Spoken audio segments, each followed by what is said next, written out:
Hoaxes. We've all probably fallen for one at some time, and history is full of delightfully wild and weird stories that fooled everyone, at least for a while. Here are three great hoaxes from the past.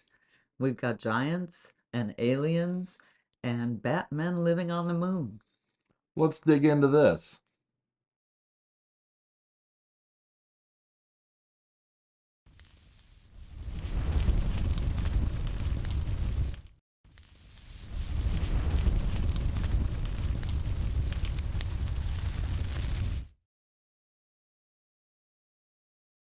The story that a spaceship crashed in Roswell, New Mexico in 1947, and the United States government held the ship in a secret hangar in Area 51 has made the rounds for so long that it is presumed to be true by many.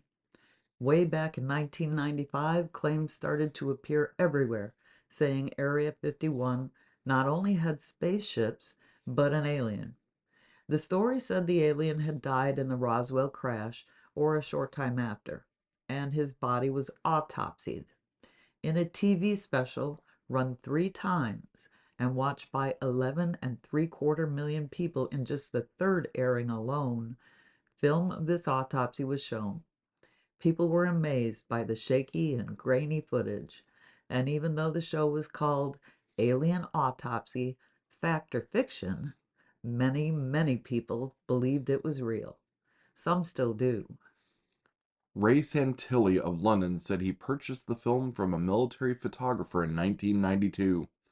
Only a few minutes of the actual film was used, but they did show what looked like to be the removal of intestines and brains with some of the gore you would expect. Experts consulted for the show confirmed the equipment used seemed to be right for the time.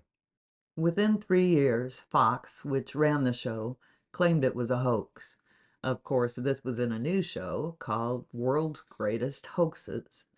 But it wasn't until 2017 that the whole truth came out when Spiros Maleris, a filmmaker in London, said he had partnered with Rain Santilli on the original film. Maleris said the alien was built specifically for the film. His own brother and a friend played the autopsy doctors. The internal organs and brains were bought from a local butcher, and the film was spliced onto old newsreel footage to make it look authentic. And he said he regretted the whole thing. Ray Santilli continued to insist the film was authentic with fancy wordplay, calling it a recreation of original film that was lost or unusable, and has not, to our knowledge, ever admitted it was a hoax. In fact, he put a single frame of film up for sale as an NFT in 2021, claiming it was authenticated by the CIA and Kodak. It wasn't. The reserve on the NFT was set at $1 million. No word on if it ever sold or for how much. It's one of the greatest hoax stories in American history, and it made P.T. Barnum's quote, "There's a sucker born every minute," famous. In 1869, workers digging a well on the property of William Stubb Newell in Cardiff, New York, discovered a giant.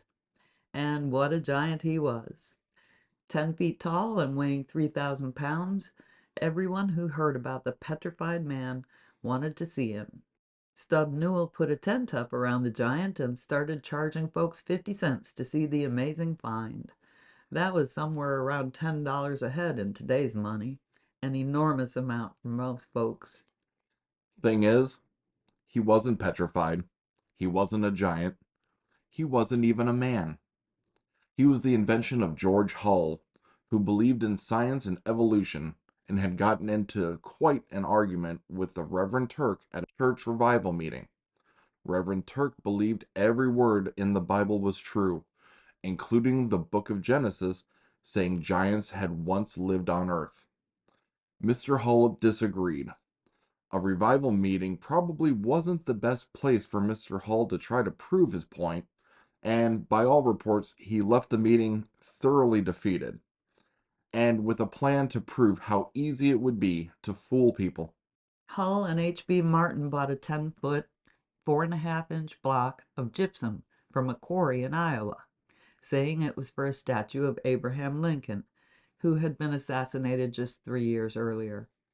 They shipped the stone to Chicago, where stone carvers who swore to keep the secret worked on it.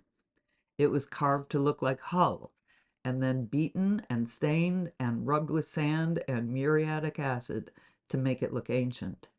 In November of 1868, Hull took the giant by train to his cousin, Stub Newell, to his farm and buried it, and then they all waited. Almost a year later, Stub Newell hired two men to dig a well on his property. On October 16th of 1869, they found the giant, and people came from far and wide to look. Some believed it was really a petrified gigantic man, but experts who went to examine the Cardiff giant smelled something fishy.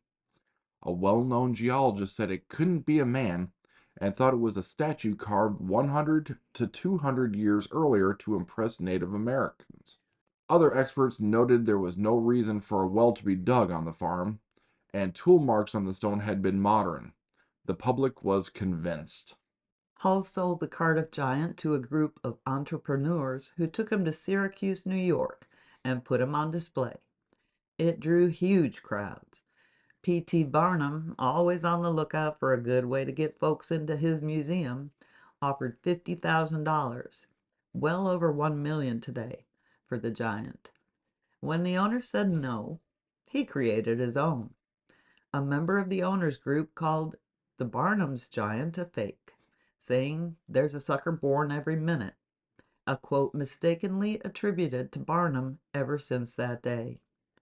Even though Hull confessed the hoax in 1870, the Cardiff giant continued to be displayed, and he is still on display today at the Farmers Museum in Cooperstown, New York. And then there's the story of the Great Moon Hoax. In 1835, the Sun newspaper in New York ran a series of articles on the wondrous discoveries of Sir John Herschel, one of the most famous astronomers of the time. Herschel's assistant was reporting his observations at the Cape of Good Hope, Africa, to the Edinburgh Current penny newspaper in Scotland. The Sun newspaper claimed they were reprinting those reports. Only Herschel didn't know anything about it, and the assistant didn't exist. And the Edinburgh Current newspaper wasn't printing anything about Herschel's supposed discoveries. The articles in the New York Sun described Herschel peering at the moon through a huge, newfangled, one-of-a-kind telescope and seeing cities and oceans and forests full of life of all kinds. Buffalo and beavers with no tail that walked upright, blue goats, miniature zebra, all kinds of birds, and of course unicorns roamed the planet.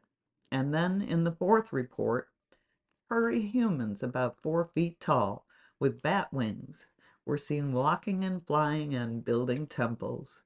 And people couldn't wait to read more.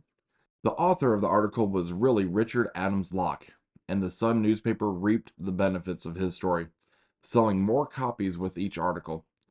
It all came to an end with a report that Herschel's unique telescope had concentrated rays of sunlight to a point so hot it set the telescope and his observatory on fire. Several weeks later, the hoax was discovered, and in 1840, Locke finally admitted writing the articles.